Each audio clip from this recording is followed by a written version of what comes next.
council updates and band competitions to Atco Lake plans, yard sales, and even Hammonton Lake discussions, this week's Jersey Oddcast has it all. We'll also cover Veterans Smile Day, college rankings, Hamm-o-ween, and take a ride down memory lane with WRDR Radio. This is the Jersey Oddcast, local news with a twist, with Joseph F. Berenato, Gabriel J. Donio, and me, Gina Rullo. Let's dive right in. Joe, how was the council meeting? The council meeting, believe it or not, was delightfully short, locking in at just about 45 minutes. Wow. At the meeting, yeah, like it was delightful. And even the closed session was done before 7 o'clock. So, like, they were moving and grooving, which was nice. At the meeting, they unanimously adopted and published Bond Ordinance 14 of 2025, which provides for various utility capital acquisitions and improvements, which include but aren't limited to $30,000 for slip lining various stormwater lines throughout the town, $100,000 for the replacement of water mains and water services at various locations throughout the town, $200,000 for the purchase and installation of water meters at various locations, and $40,000 for the replacement of sanitary sewers along Boyer Avenue. The authorization for this bond was $351,500 with a down payment of $18,500 for a total appropriation of $370,000. Under the engineer's report, Rich Raymond of Adams, Raymond, and Hagen Associates said that the town received bids for installation of the ADA walkways in certain locations at Hammonton Lake Park. He said that 7 bidders purchased the bids and 6 responded, and the majority were within the project funding, which is substantially funded by grants, and the bid was awarded to Rambone Concrete LLC of Millville for a total cost of $441,915.10, which represents $284,278 as the base bid and $157,637.10 as the alternate. And of course, this is subject to the acquisition of Pinelands permits for the site. Council also authorized and approved ARH's proposal for construction administration and inspection services for that construction project, for the ADA walkways, and that was a not to exceed amount of $121,000. Now, what I thought was interesting also was during the Law and Order Committee report, Police Chief Kevin Friel addressed something that we actually talked about a few weeks back: e-bikes. Friel said that some of the e-bikes are actually rated to be low-speed electronic vehicles and that there will be state legislation coming down that any Class 3 electronic bicycle will be considered an electric vehicle moped. A Class 3, he said, is anything that's going to go above 20 miles per hour unassisted without pedals. Now, this will require registration, insurance, and an operator's license to drive it, and once the legislation is passed, the department will be impounding e-bikes that are not registered and insured properly. Friel Is there said going that to be license plates? I would have to imagine so, if they require registration. Okay. Friel said that he wants to work with the school district and council on an education program both about bicycle safety in general and e-bikes and e-scooters in specific because, he said, some parents are buying vehicles for children that are not made for children. That's going to be fascinating. We talked about Yeah. this when we saw different people, 3 people riding down the street. I told you in another town, not in Hammonton, riding down the sidewalk, like at a pretty high rate of speed. And at some point, you have to legislate it, I think, because someone's going to get killed, and people already have had problems like that. Oh, yeah. But it's interesting to see that came up with the Law and Order report at the meeting, because I think it is now becoming pervasive, and every community is dealing with it. Yeah. And we called it weeks ago, saying that too often legislation can't keep up with technology, and eventually they're going to have to do something to regulate this because you can't have 14-year-old kids going 30 miles an hour down the highway. You can't. No, and look, the other part of it is we're putting in all these ADA ramps, and just to tie the two together, it just makes it easier for these bikes to traverse the sidewalk and go up and down those ramps. And the ramps are there for a good purpose. Yeah. But they're being exploited by these e-bikers. And again, that's not the safest situation for pedestrians. No, certainly not. So then my other concern with the e-bikes is going to be the regulation of them. Are we making sure everyone's wearing helmets like you have to with a motorcycle? You And know what I mean? you're required by law with a bicycle as well above a certain age. And below a certain age. That's what I meant. Below a certain age, you are required. Yes. Yeah, but we don't always see people following that. So are we going to enforce that now too? Because if you can go above a certain speed, the if you get in an accident, head trauma at a greater speed of impact is more traumatic. So there's that. I want Friel to Right. go did. back to Wait, God. he did say during his report that under enforcement, they were going to focus more on education for younger individuals. If they saw a 10-year-old riding around without a helmet, they weren't going to necessarily ticket the 10-year-old, but they were going to try and educate, which is one of the reasons why he wanted to try and revisit education in the schools. And they had floated the idea of possibly talking with the district to include something during driver's ed as well, since these are considered motor vehicles above a certain class. I will say this: I wouldn't ticket the kid. I ticket the parent. I ticket the parent though, and I don't. People don't like that. They're like, "Oh, that's my kid. Why should I be ticketed for what my kid's doing?" Because you're responsible to know that kid should have a helmet on. And at some point, then we have to ticket someone, and I would ticket the parents somehow because I think they're putting their kids at risk to have them riding around without a helmet on. And it's the law. It is the law that they should have a helmet on. And now that we have the e-bikes and other things, I see plenty of people riding around in e-bikes without helmets on, or these Mm-hmm. scooters. The scooters that people are on, no helmets, nothing. So I think at some point, ironically enough, it'll be the insurance companies that drive this because they don't want to pay I can out see that. for accidents where the law says you should have a helmet on, and they'll change the law and basically say there should be helmets and different things like that, and they should be worn. I feel like a lot of this is going to be driven by dollars. I can see that. That is so cynical, Gabriel. Oh, listen, if I said it was driven by safety, you wouldn't believe me. So I, I think it should be driven by safety, but it's going to be driven by dollars because eventually you're going to have to pay out for all these head injuries that would have been averted by wearing a helmet, which the law says you have to do. Not yet for, I don't think the law says that yet for every vehicle we're talking about, but it definitely says it for bikes. Bicycles, you have to wear a helmet if you're under a certain age. Let's go back to the Boyer Avenue though. They're redoing the sewer or they expanding the sewer? What's going on there? I Give me 1 second. Sure. Where were we? Here, replacement of sanitary sewers along Boyer Avenue. It didn't say any more than that. That was all that was in the ordinance, and they didn't have any discussion about it. Double checking the agenda right here because I know you enjoyed that. But I do, and I always have since I've known you with that kind of items. I just think it's interesting because I don't think of it as being particularly old, the sewer, Boyer Avenue in general. Just surprising. I'm wondering what the issue is. yeah, no, there's no further details. Simply replacement of sanitary sewers along Boyer Avenue, and there's nothing in here insofar as why. Now, I can't imagine that there's a whole lot of work to be done. You're talking about $40,000, which to you and I is a lot of money, but when you're talking But about a that's like construction 6 project inches. like that, Yeah, yeah, like it's not they're much. replacing a manhole cover. It's not much. And Yeah. I think that the Gina, why you're thinking that, because that Boyer Avenue line is not that old, is what you said. It doesn't strike It's, me as like old like Bellevue Avenue. I think it's since I've lived in Hammonton, I want to say. yeah, it's definitely that was done. I think in addition to that whole the Yeah. lagoons and the different things out there. Hmm.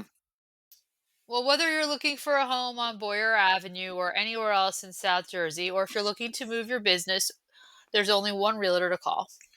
That's Phil Carr of Crowley and Carr Real Estate. If you're looking to buy or sell your home or commercial property, Phil Carr is the person to call. He's the owner of Crowley and Carr Real Estate, and Crowley and Carr is the best place in town to find the best place in town. Call them at 609 561 0505 or go to Facebook or Instagram. Thank you. Gabe and I were talking with his mom the other night about touring colleges, and we both said we didn't really do a whole ton of that. I went on one tour with a friend, and it's actually the university I ended up attending. I thought I was going to go where my brother went, but ended up going somewhere else. And Gabe, you ended up going on a tour with a friend to the university you usually ended up. Yep. But what I would have benefited from would have been a financial aid night when I was in high school. And I'm happy to see that Hammonton is having something like that. Yes, financial aid night will be held Tuesday, October 14th at 6:30 p.m. at the Hammonton High School Performing Arts Center, or PAC. It's sponsored by the New Jersey Higher Education Student Assistance Authority, and the guest speaker is Ms. Sharon Austin, who I am assuming will be someone who is well informed about financial aid for higher education. The topic will be applying for further education financial aid for the 2026-2027 school year, and there will be refreshments provided by the Hammonton Education Association. So if you have a student in your life and they are thinking of going to college, I would attend this. I wish there was more of this when we were younger. I certainly give the school district credit for working with the New Jersey Higher Education Student Assistance Authority on bringing this information to parents who need it. What do you guys think? Oh, I'd absolutely sign off on that, especially when you consider that, Lord, student loans, they're just they're given out, and half the students don't understand what it is that they're even agreeing to until long after they've gotten their degree, and now they realize that they have to pay them back at a certain rate and so forth. And I'm hoping that this also covers like grants and the like. I know that there have been some changes to financial aid, both through grants and loans within the last year. So even if you knew the ins and outs, if you have an older student in school who's been there for a while, then I'm hoping that this will cover some of those changes. And I think it's important. It's not even just important, it's vital. If you have a Critical. student who is going to critical, thank you. If they are going to pursue higher education after high school, it's critical. Yeah. Yeah. I think for my parents, when they first filled out the forms, it was like this look of horror of what is this that we're filling out? Do you know what I mean? And then Mm. by the time it was my turn, they had already done it 2 times for my brother, but it was like, "Oh boy." I mean, it's confusing. There are so many things that you're signing off on, and like you said, the students are committing themselves, the parents are committing themselves financially, and do we really even understand what those promises are that we're making? And for me, yes, it worked out, but that's not always the case. So I Yeah, think getting this information is critical, and I'm happy to see that they're doing it. It's good that the Education Association is doing this, which is really, I think, the teachers union. So it's another way that they're really reaching out to all their students. And again, you have to do these things because it's very expensive to afford college. If you could just pay cash right now, it's just crazy money. So we were at a university the other day, and I was like, wow, I wonder how much this is. And my colleague looked it up, and it was like 70 grand a year. We were like, oh boy. Do you know what Yeah, I I mean? mean, And that and was it just wasn't and that's undergrad. obscene. It's obscene. top tier university is now what 100,000 or more a year, and you think Yes. about that, and how are you not buried when you get out of Does college? does that include room and board, or is that just straight tuition? I think it was that included everything. Like Okay. not fees, but it was like room, board, and tuition. Which is still $280,000 for 4 years of college. Yeah. And Yeah. that's Like, wait, and that I'll make it even feel you guys feel worse. That's a house in Hammonton now. Do you know what I mean? Uh, uh, times are changing. I don't think it's you can back into that. $280,000 is an house in Hamilton is still $280,000 for It's a lot of college money. education. It's a lot of money. I don't know yeah. that I don't agree with the comparison. I think I don't understand how any kid who doesn't get financial aid is going to be able to get out of the hole they're in their 20s, starting out with that kind of hole. Yeah, It just especially when you consider that credit card companies are loath to give a 17 or 18-year-old kid a $500 credit limit on a card, but here have this loan for $250,000. I just don't get it. I don't know. I don't remember the colleges being the credit card companies being loath to give us money because I remember like back in our day of going to school, like the credit card companies like hanging out on campus waiting to sign you up. Yeah, but Oh, that was before the financial crash in 2008. Now they're loath to do it. And you're Okay. right, because I remember one time, my very first credit card, I thought it was brilliant, just brilliant. It was raining that day. And if you filled out an application, not even if you were approved, if you filled out a credit card application, they gave you a free umbrella. nice. Brilliant. But Uh, I'm pretty sure those are considered predatory practices now, and they're no longer allowed. but can we make one point about credit cards back then and now too? What was the percentage rate of interest? Like 5%. Now they're Man, 30. that also has changed Yeah. dramatically in the last 25 years. Yeah, Significantly. I think it was like 5%, and if you missed a payment, it went up to 9, I think. Yeah. Yeah. That's different. It's a I different mean, world. yeah. That's why they're loath to use that term again to give out the credit cards today. It's because they're not recouping anything either. This is really almost like a cascading situation of debt. And it's like credit cards at 30%, loan debt, student loan debt.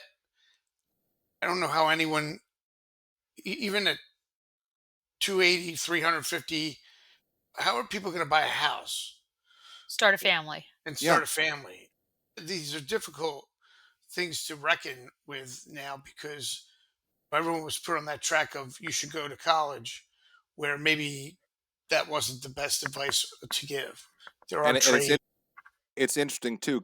Speaking about the current credit interest rate, I was watching Boston Legal a couple of days ago, and there was an Great show. episode where one of the associates at Crane Pool and Schmidt was having an argument with their credit card company, and Alan Shore, played by the great James Spader, noted that yes, there was a zero introductory APR, but the minute you missed a payment, it went up to 30%. And this was in like what, 2002, 2003, which he said those are loan shark rates. Yeah, But now use that's your. the standard fee. 30%. That's the standard rate for many people. That's Well, horrifying. if you think about it, and again, putting it in terms of what we're talking about with financial aid and trying to get financial aid to, if the dream is to get a college education and the dream is to be able to have a credit card, I know that sounds like, wow, some dream, but no, some people want to have the credit card. What's happened now is there are roadblocks to that dream, and they are financial roadblocks.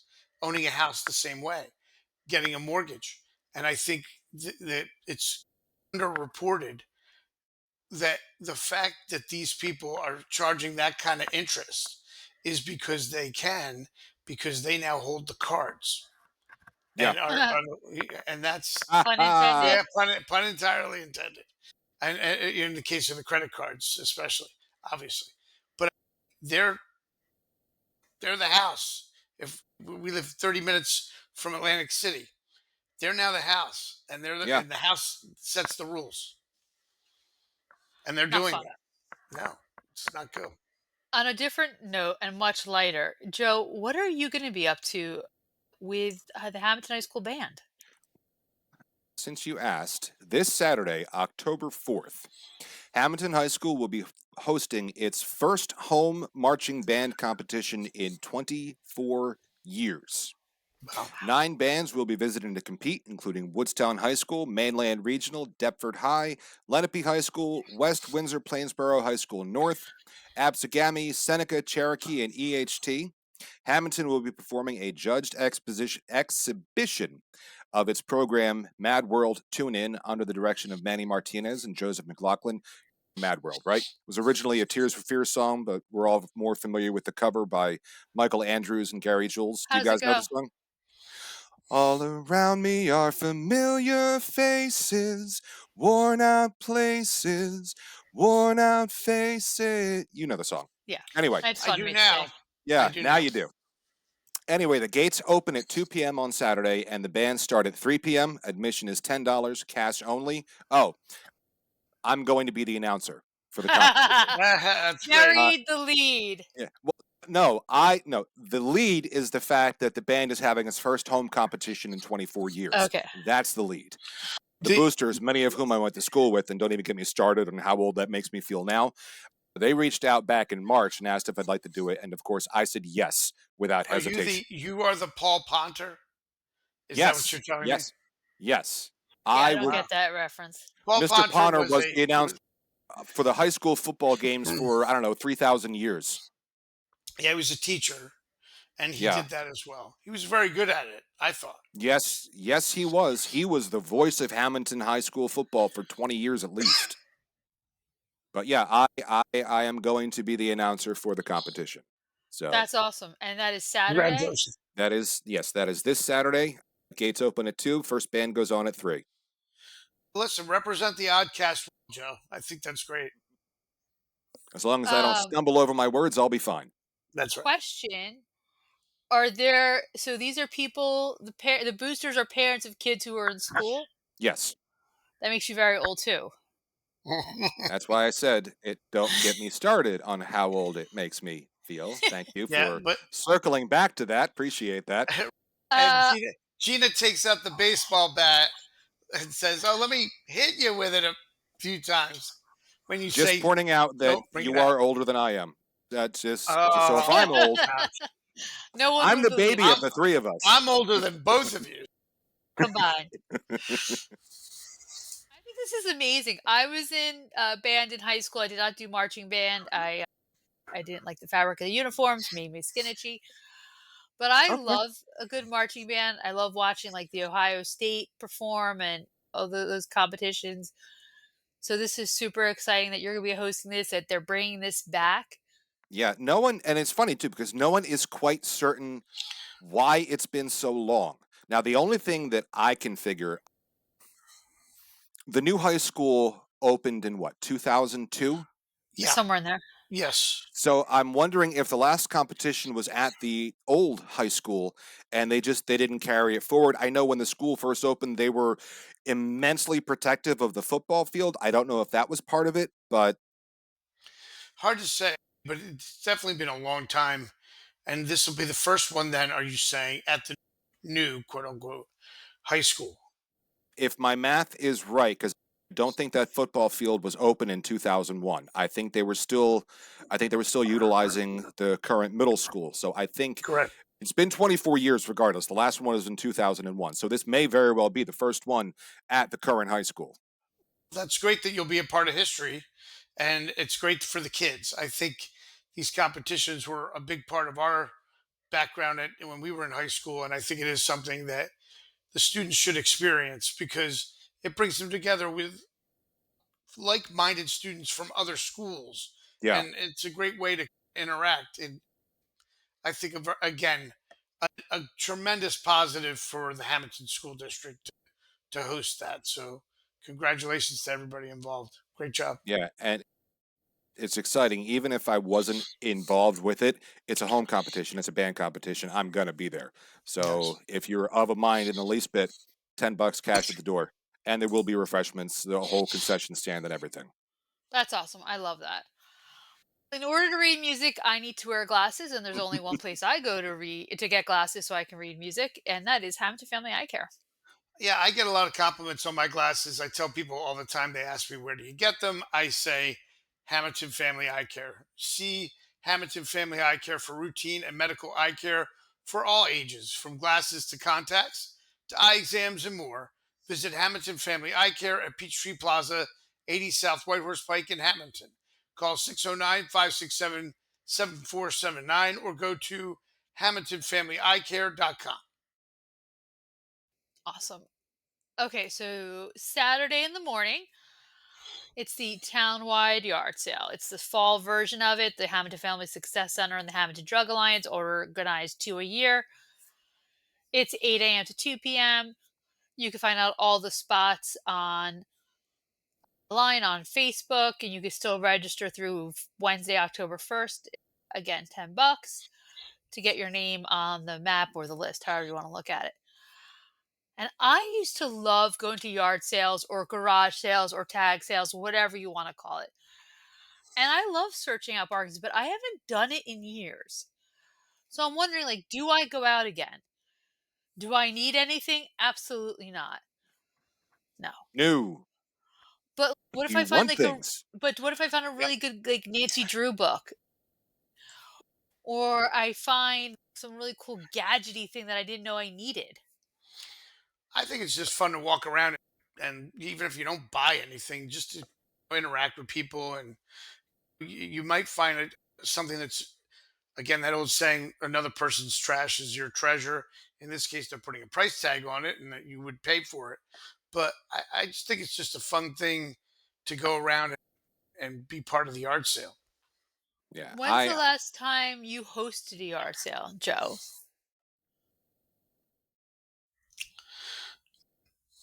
Maybe 5-6 years ago, I think. I'm gonna say probably like I've not done one since I was a kid. I feel bad charging. I'd rather give it away or something like that. I Yeah, just feel like but you can't, because if you just say everything's free, people will not come.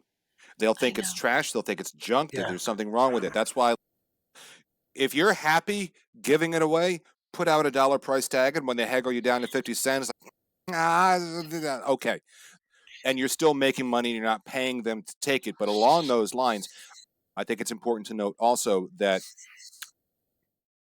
this week, the week after the town-wide yard sale, is once again unlimited bulky waste pickup in the town of Hammonton.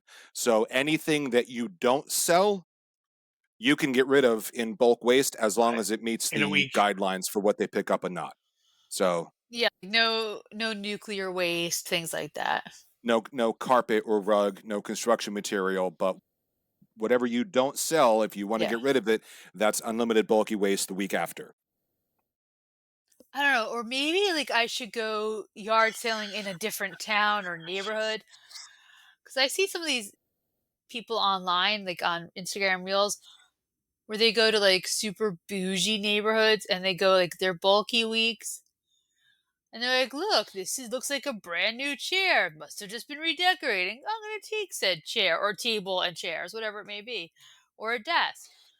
Not that I have need of anything. I like our house is good. I have a no new tchotchkes rule in the house right now because we have so much stuff. We have tchotchkes Yeah, for days. we're in get rid of mode at this point. I know you're a You are tchotchke not. guy. I know, Joe. Yeah, we're Did the you see my I new mean, duck? I see your I new duck. saw the Is duck. it Howard the duck? Oh, your duck. That's very It's, cute. Officially licensed. Of course. nice. I like I think, tchotchkes. Yes. and there's nothing wrong with tchotchke, but I do think that we're in total edit tchotchke mode or edit knick-knack mode, and we've had some success with that in the last 6 months. But it's so there, and part of the success, Okay. Gina's right, is that there's not a lot of new stuff coming in to replace the old stuff. But we're Yeah, still keeping those that's helpful. sentimental items. Yeah, it does help. Of It definitely course. does help. And books. And all the books. And Yeah, pocketbooks. and that's one of the things I like about yard sales, going to see what I can find book-wise and to see if I can find any cool vinyl records. Oh, records are Yeah, awesome. Yeah. that's Mhm. good. I applaud that. Although I miss cassette tapes. They were so easy. They were small, almost indestructible in a lot of ways. The only problem with And a, the Yeah, it a CD I you could snap in half. and a cassette tape can be eaten by your player. No, my Sony right. Walkman never did that. Never? Um, Oh, Yeah. Lord. Oh, I had the yeah. yellow sport Sony Walkman. Uh-huh. I remember that. I had one of those like too, but every now and again a tape size would of get eaten, and Nope. you'd try and fix it with a pencil or a pen, and or it would get, or Lord forbid, it got eaten into the tape deck in your vehicle. You just Oh, you hear Think she of was you're the good rolling to along, and me. you think of the phone, the iPhone, or any cell Android. phone of today, compared to the brick, the yellow brick that was the Walkman, and what you can do now with this I size, know. and it's just the technology. It's like warp speed. We didn't, as everyone says, maybe we didn't get flying cars, but there are some things that technology definitely went light years ahead from yeah, the Walkman. yeah, and I'll agree with that. But one of my issues with using an iPhone or any sort of MP3 device in general is that, yes, you can make your own playlists, but there was something to like sitting down and listening to a vinyl record or listening to a whole cassette tape on your Walkman. You're listening to the music as the artist intended in the order that they intended. Yeah. And I think it's a more full experience than simply making a, Listen, because Lord knows you don't have to we allow the used to make mixtapes, but yeah, You how right. about remember waiting on the radio for the song to come on that you wanted to record for your friend? and So you hoping could that the DJ shut up real quick because yeah, he so you could talked record halfway through the introduction. Yeah. Yeah, yes. Oh my yeah, god, so many yep. good memories of Well, making listen, mixtapes like that. you don't have to sell analog to the guy who started a black and white newspaper. I think Fair I'm enough. totally on board Okay. with Yeah. vinyl, Yeah. with the cassettes. We even owned some 8 tracks. I think there's a tendency to somewhat romanticize it, but I'll make the point. I've made it before. Vinyl records are outselling CDs now, so you're not Yes, alone. they are. People love it. Yeah. If after this weekend you are tired of having people walk through your yard for the yard sale, maybe you should call Master Wire and ask them to put up a fence. Perhaps because for more than 40 years, Master Wire Manufacturing Fence Company has been providing the South Jersey and tri state area with residential and commercial fence supplies and services.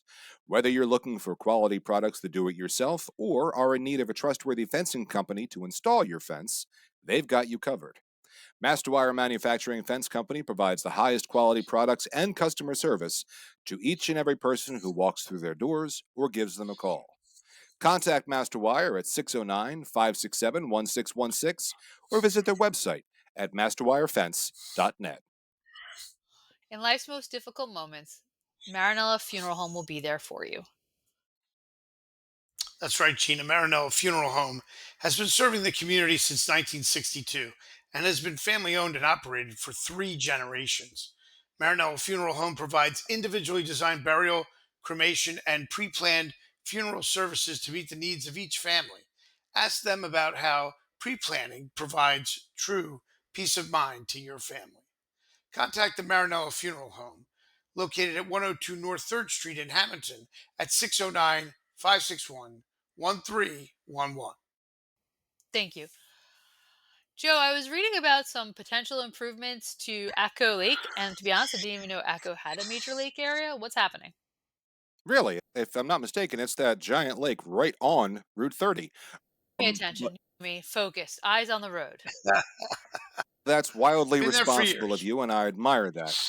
But yeah, it's been there for a very long time, and it's going to be getting a major upgrade. According to reports, Camden County Commissioner Jeffrey Nash, along with Waterford Mayor Robert Doney and Deputy Mayor Tom Giangiulio, announced last week that there's going to be extensive construction at Atco Lake Park, which covers 77 acres, more than 35 of which are the lake itself that you've never noticed, and was bought by the county in 2008 using money from the Open Space Trust Fund. Now, according to the county, these improvements will include the demolition of the existing parking area and the road connection to the White Horse Pike, the Vineyard Road connection. They're going to be removing existing guide rails, concrete pads, islands, light bases, signage, and landscaping. The construction of a new asphalt parking lot and cul-de-sac, construction of a Pike roadway improvements, including new asphalt, shoulder, curb, and striping, construction of new concrete sidewalks and stone driveways for lake access, construction of new water and stormwater infrastructure, which I have to imagine is because of the newer regulations from the state, installation of new regulatory and warning signs throughout the parking lot, and topsoil in seeding. I'm sure if you think about it, Gina, you probably have noticed it's the lake that's got all the lily pads in it. It's maybe 5 minutes going towards Atco past 3rd Street.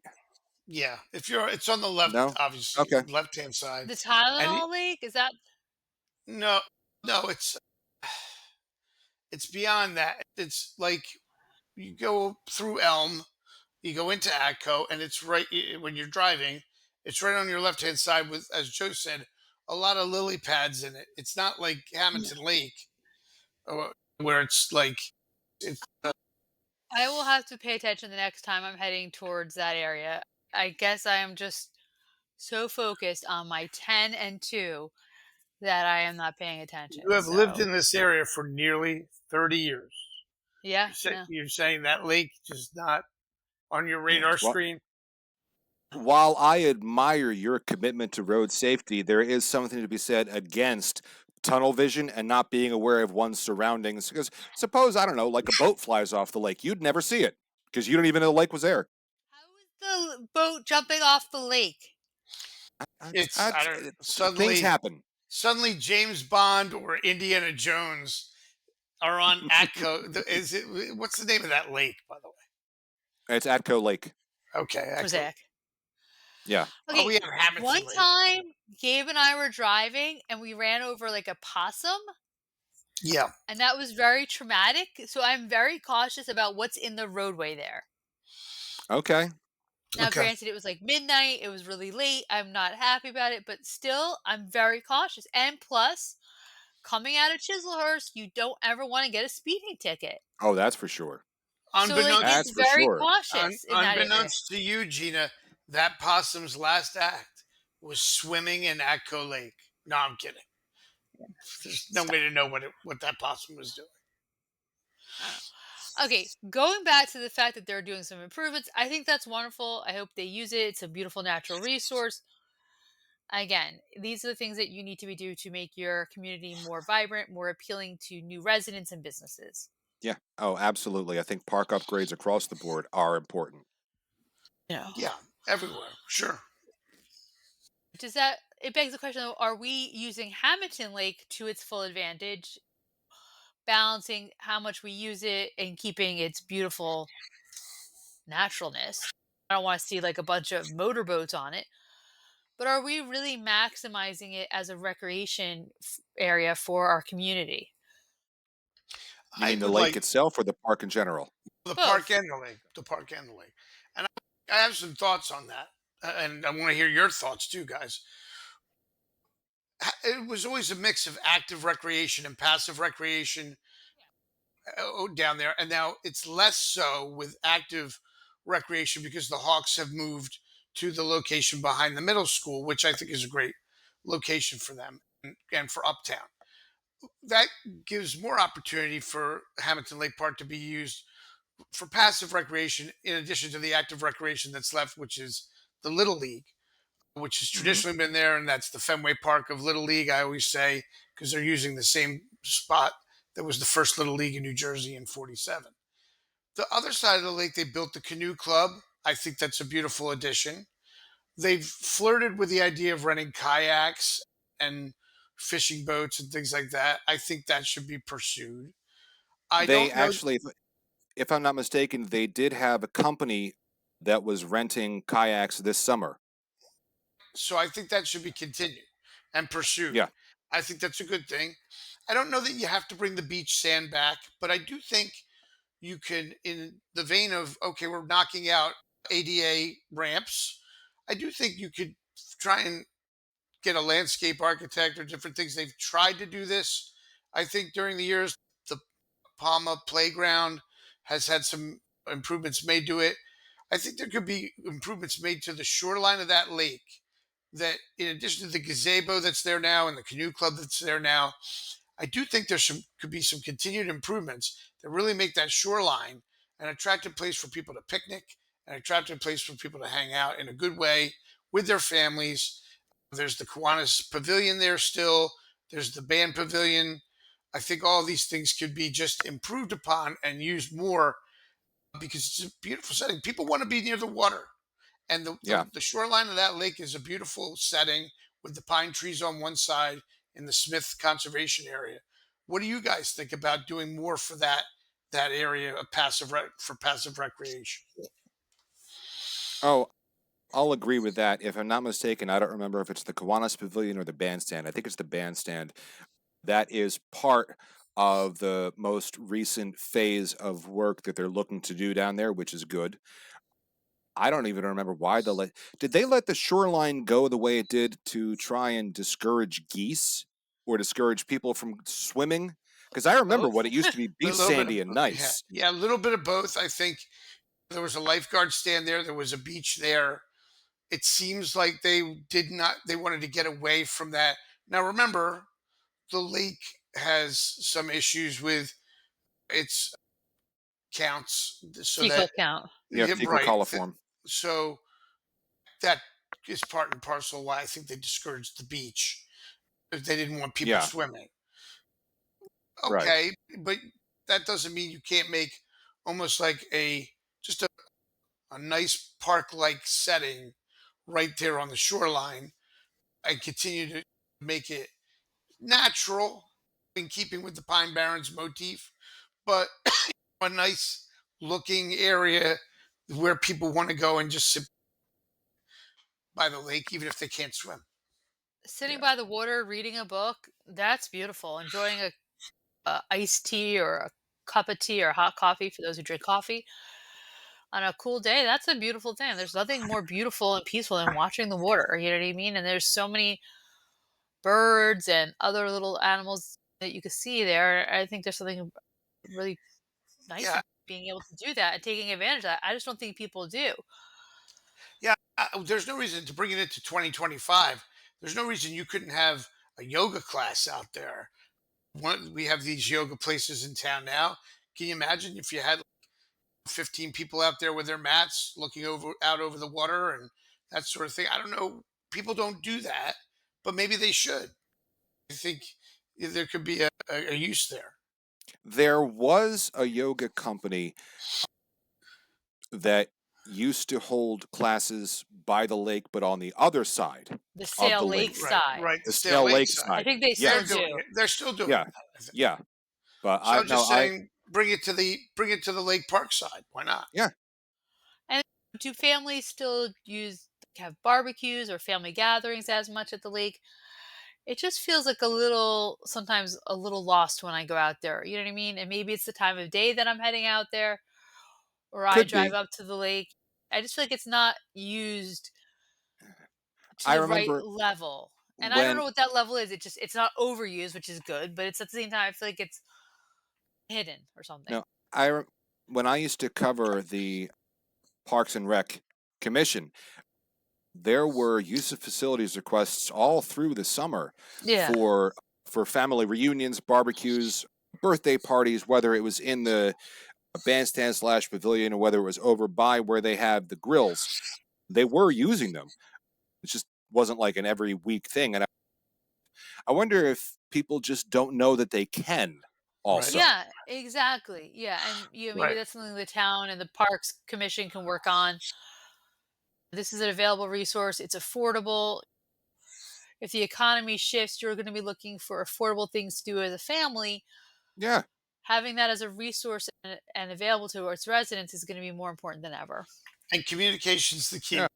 We have the ability as a municipality to put this stuff up on the local channel. Maybe it's time for a slide about the lake park and all the amenities it has to offer. And maybe someone could create something like that and put it up on Channel 9 and on their social media. Why not? And we encourage you to head over to Bagliani's, grab a hoagie, and just have a nice picnic down at the lake park. Because Bagliani's has been there feeding Hammontonians and the surrounding community for decades. That's true, Gina. And at Backlandings Market, they always say we treat our customers like family with a variety of custom cut meats Farm fresh produce, delicious cheeses, a full deli, and more, Bagliani's Market has something for everyone. They are famous for their wide variety of authentic Italian specialty products. Try their Italian bread and rolls, prepared foods, and homemade pasta.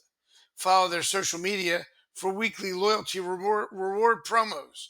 Bagliani's Market is located at 417 12th Street in Hammonton. Call 609 561 0693 or visit Facebook and Instagram for more information. Thank you. The discussion earlier about e-bikes makes me wonder if that's something that our local insurance agents are going to have to bone up on, learn, and enhance their policies.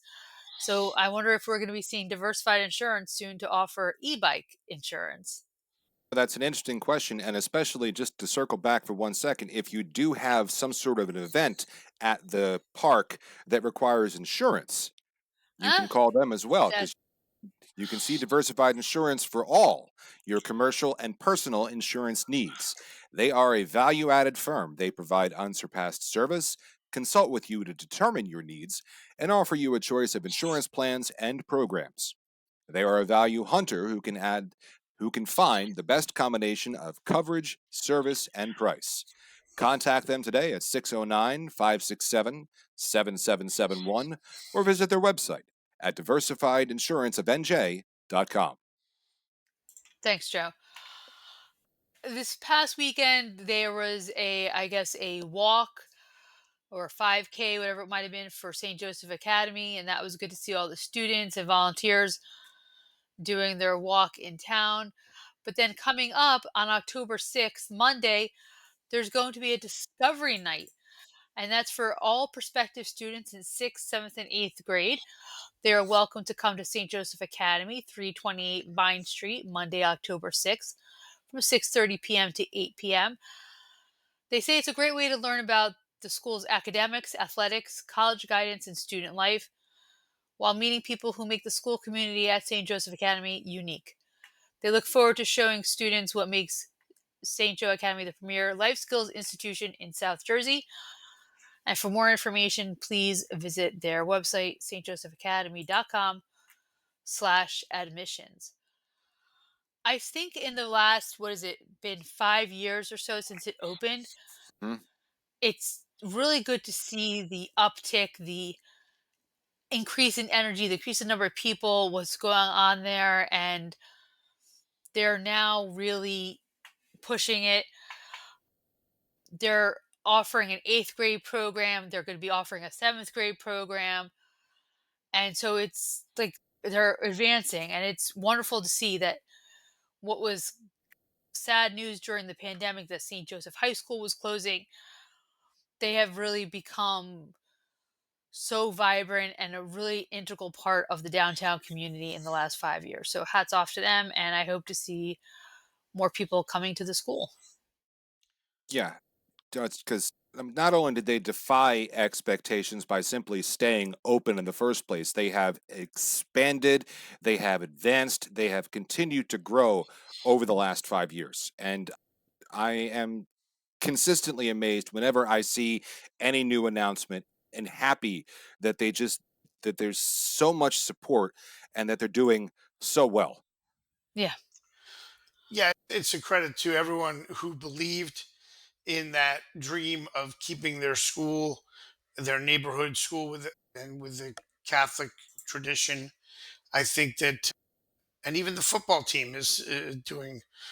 This is interesting. St. Joe is obviously always known for its football. That football team is now, I believe, 3-1. The other athletics and extracurriculars have been built up as well. The academic side is continuing to strengthen. They've named a new principal. They have a lot of different people who can be, and I won't name them all by name, but everyone involved with St. Joe Academy should take a bow because it was considered impossible. And they have done Hmm. the impossible for now half a decade. And I think that they need to know, we as a community and in South Jersey, Hammonton, Atlantic County, appreciate everything they're doing because it would have been an empty building, or it would have been just reverted back to the school district and perhaps used as classrooms, but it wouldn't be the vibrant institution that's at the corner of Central Avenue and Vine Street right now, and Schoolhouse Lane. And I think it's you can call it what you want, but what I call it is a miracle. So I give them a credit for what they've done. Tremendous credit. Absolutely. And I'm excited to see what happens next and where they take it from there. They've become strong volunteers, not only in Hammonton, but in the region too. These students continue to impress me, and I feel like the future could be very bright for St. Joseph Academy. Joe, there's a veterans event coming up called Veterans Smile Day. Do you have the details? Indeed, I do. On Saturday, October 11th from 9 a.m. to 2 p.m., Brickworks Dental in Mays Landing will be hosting Veterans Smile Day, helping serve those who served. They'll be performing all aspects of dentistry, including x-rays, exams, fillings, cleanings, extractions, and root canals at no cost on a first-come, first-served basis. Additionally, there will be free massages, haircuts, flu vaccines, food, and more. All veterans are eligible, but proof of veteran status is required. They do provide a caveat that, because of the limited time available, only the most emergent teeth will be addressed, and this is not for comprehensive treatment, and all are advised that follow-up care with your regular dentist may be needed. Brickworks Dental is located at 5429 Harding Highway, Suite 101 in Mays Landing, and those interested are advised to call Brickworks at 609-625-0505 to be guaranteed to be seen that day. I thought this was a really thoughtful event a month ahead of Veterans Day. Dental care can be very cost prohibitive. This is something free for the men and women who served our nation. Really positive. Plus, you get a free haircut, a flu vaccine, something to eat. Good idea. Yep. All One-stop right shop. there. Yeah. And we talk a lot about veteran services, and does South Jersey have enough for the number of veterans we have? Probably not. And so this is just another thing that we could add in that happens. Yeah. Yeah, I don't think you can thank our vets enough. And I think this is a great way for this business to reach out to veterans and do something nice for them. And it's always nice to publicize it, because I just welcome anybody to come up with this same idea, and we'll do it with whatever business that they're in, because our veterans really deserve our appreciation. Absolutely. And our care. Yes, Correct. Yeah. Correct. for Correct. sure. I saw something online that there's a dentist, I forget where it is, that they have a therapy dog that while you're getting your treatment, the dog comes and lays on top of you and like comforts you while you're getting like, your extraction, your cleaning, whatever it is, if you don't like going to the dentist. While I That's would wow. enjoy that, I'm afraid that I would squeeze the dog to death because I am tense in that chair. Are you saying your Okay, never therapy dog? mind. Joe. Are you saying Like, your therapy dog would need a therapy dog, Joe? yes, Just like to deal with your I had gone stress. to the dentist earlier this year or last year. I think it was last year, to get a cap put on, and I'm waiting my turn in the chair, and this mother walks out with her child, and the child is holding a stuffed animal. And when they call my name, they're like, "How you doing?" I'm like, "I'd be a lot better if I knew we could bring stuffed animals. Nobody told me I could do that." Not a fan of the dentist. So therapy dog, that'd be awesome, but I wouldn't. Yeah, no, poor little puppy. Poor Yeah, Joe. Yeah. that's funny. When you're having an issue at your home and you need to call somebody for a septic pump out, or if you need to have a new septic installed, there's only one company to call. That is true, and that is Demiglio Septic and Quality Sanitation, who are here for a variety of services, including, as you said, septic pump out, grease trap service, high pressure jetting, portable toilets, and more. Call 609-561-3597 or go to demiglioseptic.com for Demiglio Septic, or call 609-561-4666 for quality sanitation. Experience the Demiglio difference, a promise of superior service, quality, and reliability. We are in the fourth quarter of the year, just about. And that means there is a ton of events happening in South Jersey because South Jersey seems to love fall events and winter events. Gabe, what is happening with the jam packed Rocco's Townhouse community calendar? It's amazing because you hit that autumnal equinox and then bang, it's like the world opens up with events. And Yes, first, a few so words. many. First, a few words about Rocco's. Rocco's Townhouse prides themselves on being a spot where everyone can meet and eat. Delicious appetizers, entrees, burgers, and more, along with a full bar and plenty of craft beers on tap. Remember, everyone meets at the Townhouse, 21 North 3rd Street in Hammonton. Call them at 609 561 9384 or visit roccostownhouse.com. And now the Rocco's Townhouse community calendar. You are not going to want to cook on the weekend of October 4th because there is so much happening. Come to Rocco's after visiting one or more of these events. On Saturday and Sunday, October 4th and 5th, from 10 a.m. to 5 p.m., head to Wheaton Arts in Millville for the 26th Annual Festival of Fine Craft.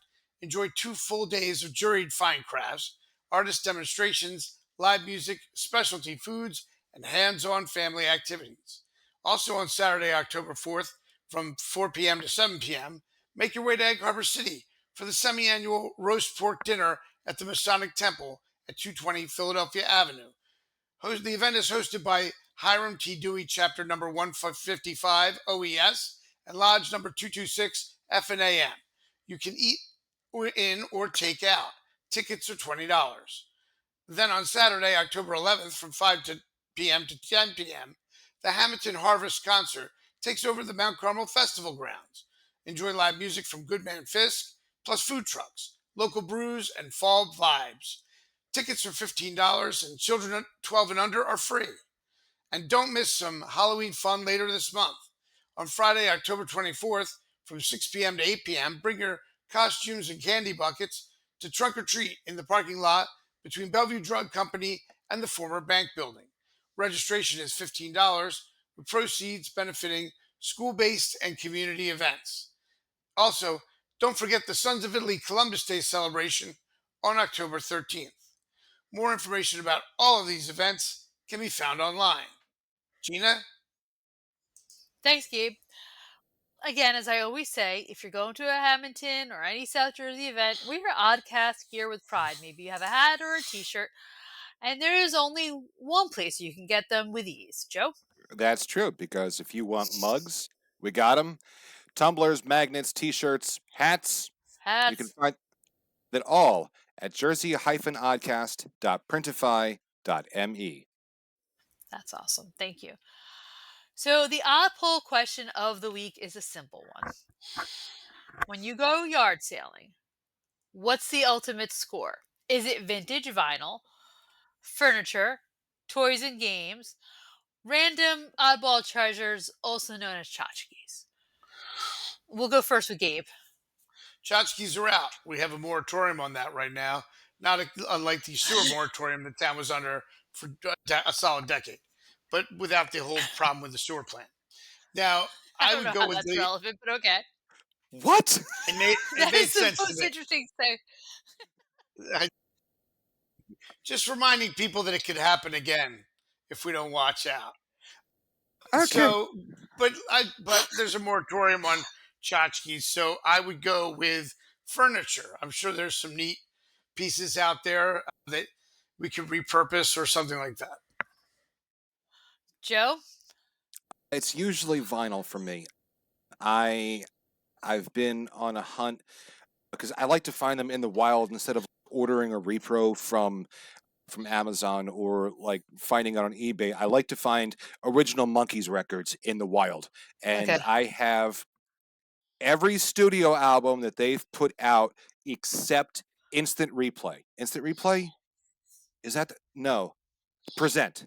I don't have the Monkees Present. That's the only one I don't have on vinyl. Every other one I have on original vinyl starting in 66 up to their last studio album, which was their Christmas album, I think in 2018. But that one I don't have, and I keep hoping that I'll find it somewhere. So Wow, I love that. vinyl is the treasure for me. Okay. Nice. Yeah. I'm going to How say about it's you, Gina? random stuff because when we were kids, we always looked for cookie presses or cookie guns, like the ones you use Okay. to make Christmas butter cookies. Zzz, zzz, zzz. The electric ones, not the mechanical ones. Oh, not the manual ones? Okay. Now, my mother had these two great electric ones. They're the same ones, but you would need new pieces, maybe the tamper break, whatever it was. So you would go looking for them at yard sales. And for years, if we found one, my brother or I, we'd bring home and she would take it apart for parts. You know what I mean? Do any of us bake butter cookies anymore like my mother? No. Do I still, if I'm at a yard sale or if I'm at like a Goodwill, do I still look for that cookie press? Yes, I do. And I think that's just like a random thing I'm just trained to look for. Is that like a habit at this point or some sort of trauma response? Like, I need to get a cookie press. And I'm looking for these bowls that my parents had when we were kids. There were these white soup bowls, and they had like a little handle on them, and I'm looking for them. But it wasn't like a big long handle. It was just like a really cool handle. And these ice cream dishes that were so beautiful, probably really cheap, and there was like a little bit of a stem. But my mom gave them to my brother because he always loved them, and that's fair. So I'm always keeping an eye out for them if I ever see them. It's, if I find them, great. If I don't, it's no big deal. But that is something I do look for. But I'm trying not to bring too much into the house because, again, we have so much going on. We're in edit mode, like we said, but I do think it's always fun. That moment, if you saw that bowl, would be something we'd love to put on air because Yeah, it's like finding hidden treasure. Yeah. exactly. Oh, yeah. A hidden treasure that Hammonton had and South Jersey had for many years was definitely WRDR radio, and I started listening to it a little bit towards its end life, if you will. But Gabe, can you tell us a little bit about how WRDR has informed and shaped the podcast? It has, right down to the commercials. I have to say, sometimes I feel like I'm channeling my cousin Jimmy Rodeo when I'm doing these commercials on air. I never thought I'd be doing this, by the way. But I will say that my Jimmy, old JR, as he was known, was influential in that when I started a media outlet, I was not the first in my extended family to have one. Jimmy always had radio stations. He was known for it. And he had these commercials like for Sure Insurance, which was an insurance company here in Hammonton. And it had a certain cadence to it where service is fine at Second and Vine in the heart of beautiful downtown Hammonton. So be sure, seashore, Sure Insurance. We're totally ripping that off. And I will tell his whole family if they're listening. There's no doubt in my mind that I'm channeling Jimmy when I'm doing the ads for this and when we're doing the ads for this podcast. If they have a certain sound that sounds familiar, but that's not all. I just remember listening to Phillies games on WRDR. I remember the Saturday Night Bandstand that Jimmy Rodeo. You thought he was in this like Stork Club background that he had playing, and he in between the songs. And of course, it was all unforgettable hits. The unforgettable hits were, for a long time, big band music, and then mixed in eventually were contemporary singer songwriter type music by the 70s and 80s. And that was moving in. But FM 105 or 104.9 on your digital dial was a big part of my childhood and informs a lot of what I'm doing on air now. I don't know. Do you guys have memories, similar memories, or different memories of WRDR? And I know there's some names, Joe, that you remember. Oh, yeah. RDR was always on in our house on Sundays when my mother wasn't listening to her Pavarotti records. We were listening to RDR. Yeah, for real. That was the sounds in my house on Sunday. And I can remember, I don't remember if it was on their FM station or AM station, but I bet all the money in my pocket, which admittedly isn't very much, that RDR did broadcast the Thanksgiving games between Hammonton and St. Joe. Oh, 'Cause wow. I remember listening to them. When I first started working at Mazio Studio 30 years ago, Jack and I learned digital work together. I remember he had just taken all the headshots for the studio, and there was Tom Moran, there was Bob Canavan, and he did the shots, and then I put the logo and their names, and that was what they printed out, and that was their headshots. And didn't John Runfellow work for them for the longest time? I believe he did. I Yes. believe he did. I believe he did. Yeah, And John Rumflow was there when Marconi and invented those the guys yeah. invented radio. So I think John had a great connection to WRDR because of his formative foundational moments when radio was invented. No, the John Rumflow had a perfect voice for that station. Oh Yes, yeah, and yep. you say it was on at your mother on Sundays when she wasn't listening to Pavarotti. That's great. John Arena had that our WRDR on in that barbershop at all times when I was in there because John himself had been a musician in a big band in World War II, and he loved that big band music, and it fit his place to a T. I mean, It's and I just it's funny that you say that because Gene San Thomas, when he had the radio on, was the same station. It was RDR. yeah, I mean, and of course they love the local connection, and we lost Ronnie Rodeo in recent months, and that's Jimmy's brother, and I knew both of them, and they were Jimmy was my father's. He stood for my father at confirmation. So to give you the how far back in their houses, Okay. they grew up next door to each other in Rosedale, which Jimmy often talked about Rosedale, both on and off the air. And I just feel, to me, his spirit lives on in this oddcast because this is the kind of medium I think he would have taken to as well as radio.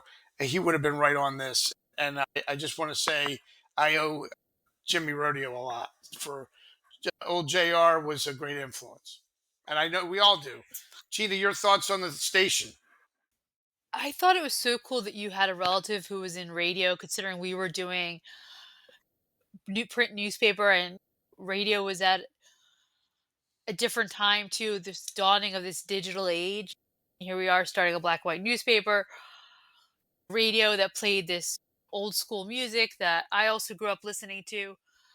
And I loved it. And I love how we approached the commercials, taking that radio style and doing that for our sponsors. I think there's something very special about it. It makes it more personal about what we do. And I will say that being at many family dinners, all of you and your family have your own WRDR memories and your own ways that you do the commercials. You guys all have the same 10 jokes that you see to cycle in and out of the family. So I've learned to do them over Known the for years. that. Over We're the known for years, that. yeah, I think Well, there's something neat about that, and it makes yeah, I us think it's odd, and great. it makes us the podcast special. Yeah, I think it's great that we're using the most recent technology. And of course, our advertisers, our sponsors get Instagram and Mhm. Facebook posts and things like that and social media. But we're also doing these on air spots that are done in almost the same way that they were done on WRDR and on radio. I just think it adds a certain connection and depth to everything. Yeah, and a lot of our sponsors are people we've known for many years. We have business relationships with them. We've used them ourselves. So there is that truth in the advertising and the promotion that, hey, yeah, we've used these services. We think they're great. We think you should use them too. So again, I think there's something very authentic and old fashioned about it that I think WRDR really represented at its time when it was in business. And again, who didn't love listening to the radio growing up? You're waiting for the music to come on. Like I said, we always waited to get that one song we needed so we could hit record for the mixtape. And I think WRDR harkens back to that. And even we talk about NJ 1015, there was a great show, Dennis and Judy. Dennis recently retired. And Dennis Malloy, I believe, got one of his first jobs was on WRDR, wasn't it? I Yeah, he believe worked. He so. worked. Yes, it's true. And he worked in Yeah. Hammonton, and he worked the Feast of Our Lady of Mount Carmel, and as part of that 150-year history.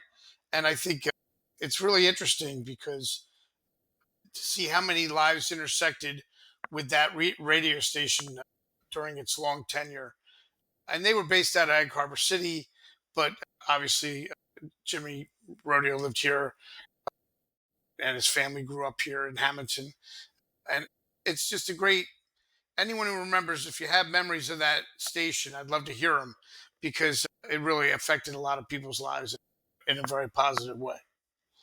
Yeah, yeah, it having our own radio station, even if it was centered elsewhere, it was everybody called it the Hammonton station. It was the Hammonton station, and having our own radio station really contributed even more to a sense of community and town pride. And it makes sense that he played big band music because we've always loved traditions here, and the way we do things with our commercials, it's just that's we like old fashioned. We Hammonton do. likes old fashioned. Yeah, we like moving into the modern era, but considering how tradition based we are, we like old fashioned.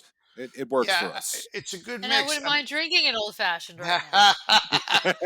I'm sure that's a great way to give a toast to WRDR, which now is Sojo 1049. So if everybody knows Sojo, which has been built up into a great regional station in its own right now, that is the same station that was once WRDR. Speaking of Egg Harbor City, the Rotary Club there is running a coat drive right now, Joe. Yes, the Rotary Club of Mays Landing and Egg Harbor City are running their Baby It's Cold Outside coat drive. They're currently collecting new and gently used coats, hats, and gloves that will be donated to the Atlantic City Rescue Mission. They're collecting through November 9th, and monetary donations are also accepted. Help share the holiday spirit and make a difference. For more information, you can call or text Ron Smith at 609 226 2798. So if you're yard sailing this weekend, or if you're cleaning out your own closets ahead of the cooler weather that's anticipated, you have some old coats, collect them, maybe not sell them, or maybe buy a couple and donate them to this. The Atlantic City Rescue Mission does help out a lot of people who are in need. They need coats and hats and gloves of all sizes, lengths, everything, because co- it's it's unfortunate, but there are quite a few people in our region who do need this. Our schools collect coats too for different students who are in need, so it's just something to be mindful of when you are, maybe you're buying a new winter coat for yourself or for your children. Please donate the extras to the Atlantic City Rescue Mission and call Ron Smith. If you are done with the yard sale and you're like, I have too much for bulky and you have a ton of stuff to get rid of, you need to call United Roll Off. Yeah, they'll help cart it away. If you're looking for fast, reliable dumpster service, call United Roll-Off Service and Recycling LLC. Family owned by the Grasso family and proudly serving South Jersey since 1999. 3 generations strong, United Roll-Off is your local solution for household cleanouts, construction debris, concrete, and yard waste, with 11, 20, and 30-yard dumpsters ready when you need them. Serving Hammonton and all of Atlantic, Burlington, Camden, Cumberland, and Gloucester counties, they've got the size, service, and local touch you can trust. Visit them at 735 Wiltsey's Mill Road, Hammonton, or call 609 561 8287 to get started today. United Roll Off, local, loyal, and ready to haul. Last week, U.S. News announced its top national universities, and 6 New Jersey institutions of higher learning made the top 100. Stockton University, which is close to us, was number 158. Rowan was 169. But Gabe, who was number 1? Number one was same as last year, and they're in there all the time, Princeton University. So Princeton University is just a highly distinguished higher educational institution, and we are proud to have them in our state. If we go down the list, it's a distinguished list with rankings go out nationally. Princeton at number one, Rutgers University New Brunswick at 42, Rutgers Newark at 75, the Stevens Institute of Technology at 80, tied with New Jersey Institute of Technology. Rutgers Camden was at 97, Montclair State University 158, tied with Stockton University at 158, and tied with Seton Hall University, also at 158. Rowan University was up 2 spots to 169, and Kane University rounded it out with number 318. But really, to have that many, you're talking about almost, you're talking about the attraction to New Jersey of higher education is so strong that we have the number one in the country, which you might as well say the world, and then you have 42nd. I think if you look at it with Rutgers University, just those two leading the pack, and then the rest. So many opportunities for so many people to have their higher education here. I'm interested to see what you guys think of the list. I think my alma mater was robbed. We should have been higher on the list. That's what I think. What do you mean You're Rowan's almost all the way down there? Yeah, no, we should have been higher. Absolutely. okay. You're up But two spots. we are up 2 spots, and go Profs. We can do it. We can keep on overcoming those hurdles. I'm not surprised that Princeton is number one. It's the school of Albert Einstein. Like, he chose to teach there. It's Princeton University. Absolutely, it's number one. Go Jersey. Gina,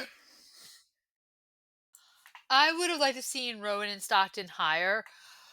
Princeton, it's Princeton. Super happy for them. Surprised they maintain number one just because of Harvard, Yale, Dartmouth, Brown. There's other good choices. I They're not in would New li- Jersey. I know. I mean, in general, looking at the I know. overall rankings. I know, and I'm saying they're down on the list because they're not in New Jersey. That's why they're Yeah. not number one. We got all that education and good food. I was excited to see the three Rutgers campuses on there where they are. I think that says something about the value of that education.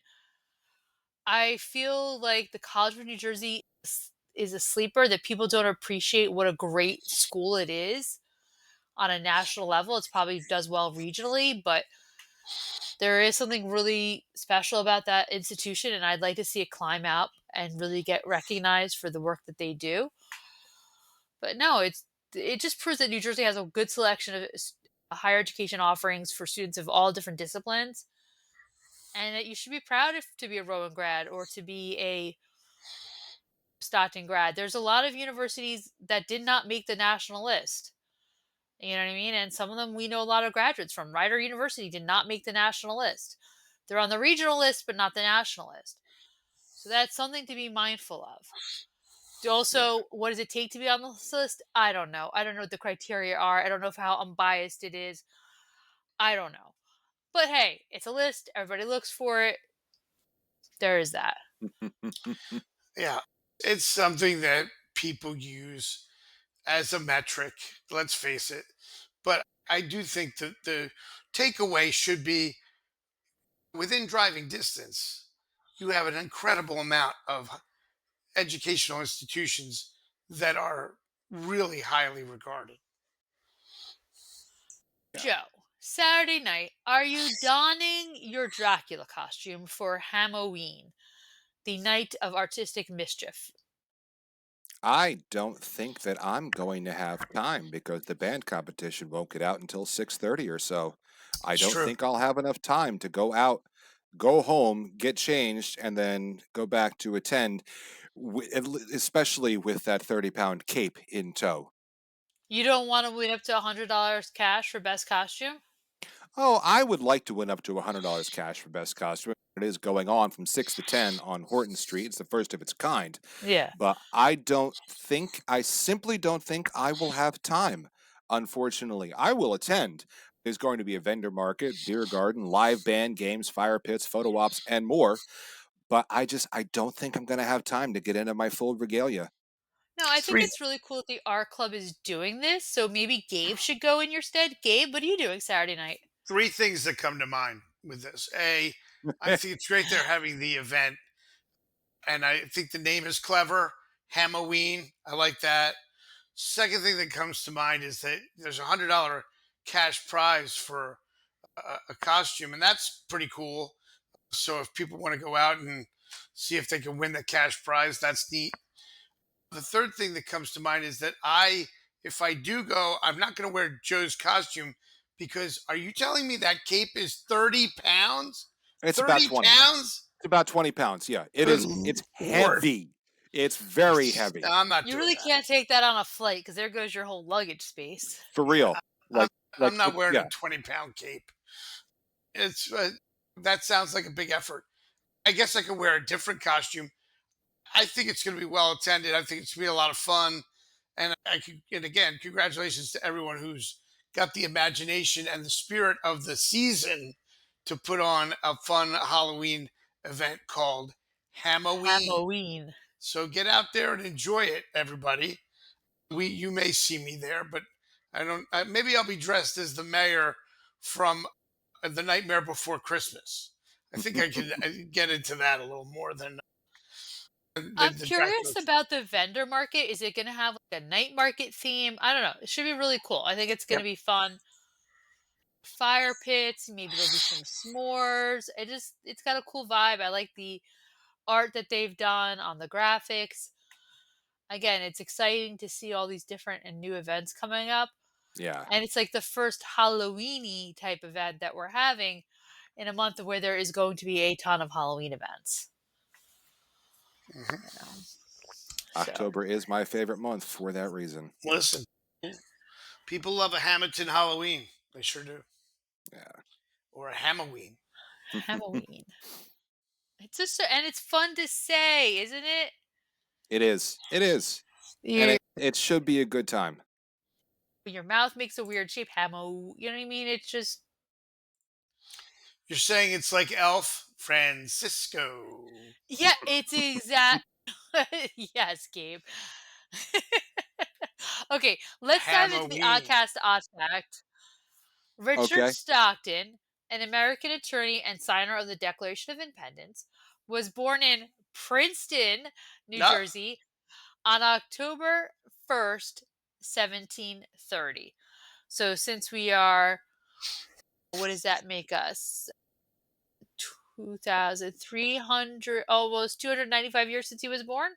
Hmm. So I think that's an outcast fact. He was one of five signers of the Declaration of Independence from New Jersey, I believe. He studied at the College of New Jersey, later Princeton University. He became a prominent lawyer. He was also, how do I say this? He was captured by the British in late 1776, I believed, and he was released within a month. Hmm. And he had pardons, and he died in 1781. So there we go. That's a little oddcast off fact that it's the birthday of one of the founding fathers of our nation. And his first cousin, who I believe was also named Richard Stockton, was on the opposite side. He was a Mhm. Tory. He was a loyalist. And when the colonies won, that stretch of the Stockton family fled to Canada and set up shop there. Did you learn this in school? Do they teach us in New Jersey I know schools? they don't teach this in school. No, It's no. yeah, that's not taught. I don't No. know if they teach in New Well, Jersey. the They, goldfinch. we learned New Jersey history when we were 9. They Yeah, wouldn't have gone into all that. no, Okay. Yeah. no, you wouldn't hear much about the Tories at age 9. I will say that it's great to have a piece of Richard Stockton history now associated with Hammonton because obviously they named the Richard Stockton College of New Jersey years ago for him, which is now Richard Stockton, which is now Stockton University. And we now have of course, a satellite campus right on Front Street in Hammonton. But Stockton University has grown through to many different campuses, including Atlantic City, and the name is being perpetuated in that fashion, which I think is pretty cool because Hammonton doesn't have a lot of Revolutionary War history of the modern variety, but I think it's great to have the Richard Stockton name here in our town. Yes. And fun fact, in the 1972 film 1776, Richard Stockton was played by actor Fred Slider. There you go, Joe. That is handy knowledge to have at the top of your head. I just want to tell the listeners out there and you too that we got a notification by one of our avid listeners who sent us in a photo of herself with Woodsy the owl. Really? No, Yes. do we That's have cool. this? From a newspaper clipping from, I want to say, like the early 1980s. A Woodsy Owl anti-pollution program sponsored by the council of where this person lived came to their elementary school on a Tuesday, October 13th, for children in kindergarten through third grade. And she is pictured along with two of her classmates with Woodsy the Owl. And she wants to let Gabe know that you missed a line in the second half of the Woodsy the Owl song. You're Wow. fired. Wow. So Can I I ask? want to thank our Did she? listeners for Did listening she? that Wait a closely. minute. Did she include the line that I missed? No, she sent in a YouTube video for you Okay, to I'll watch. check that out after the Oddcast. And next week, So, but next week I'll sing it.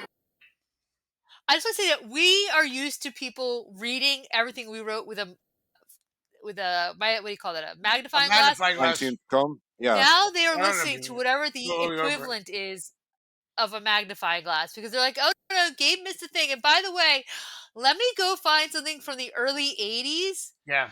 of me and Woodsy the Owl. They Go are. to her parents, get that, Wow. and then send that in to us. They're listening That's to awesome. us like listen. They're listening to us like they're in an audiology lab. Okay, it's Yeah.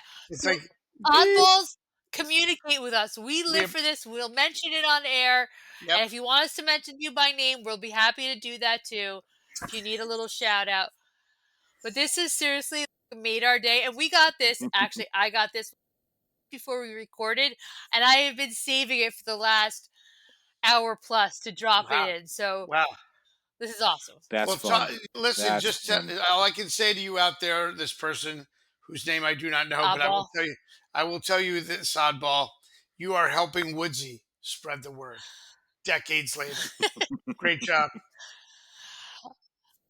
Joe, what is the weather going to be like for the rest of our oddballs out there? Since you asked, it sounds like it is time for the Oddcast Forecast according to the app on my smartphone and sponsored by Ben Castone Landscaping. Call Ben Castone for all your landscaping needs at 609-561-3452. They're here to keep your yard looking great no matter what the season. And this year, Ben Castone Landscaping is celebrating its 25th anniversary. Ben Castone thanks his customers, family, and friends for all their support and is looking forward to many more years of service. And for my money, it's going to be glorious over the next 3 days. I hope you have a lot of burials. That took a dark turn from you. Yeah. That's Well, he's something saying I if you say. have good weather, then you should have good. That's good for burials. Well, Okay. I appreciate that. Thank you. Here's hoping. What is the weather? Wednesday, we're looking at a high of 71 and a low of 49. Partly cloudy to clearing throughout the day. Thursday, again, mostly sunny, some clouds in the evening, high of 68 and a low of 46. And Friday, again, mostly sunny. We're looking at a high of 70 and a low of 47. So we finally have autumnal temperatures. And I'm thrilled. I guess I have to start putting away my sandals. I don't know how to respond to that. Good We luck. want to thank everyone for listening this week. You can always find us at jerseyoddcast.com. You can also listen to us on Podbean, Apple Podcasts, Spotify, YouTube, and of course, you can find all of our reels and information, our poll, and more on Facebook, Instagram, and Blue Sky. Yes, Facebook, Instagram, and Blue Sky. Yes. We'll see you next week because we'll be back with more chaos, commentary, and community because somebody's got to do it. Have a great week. Have a great week, everybody. So long.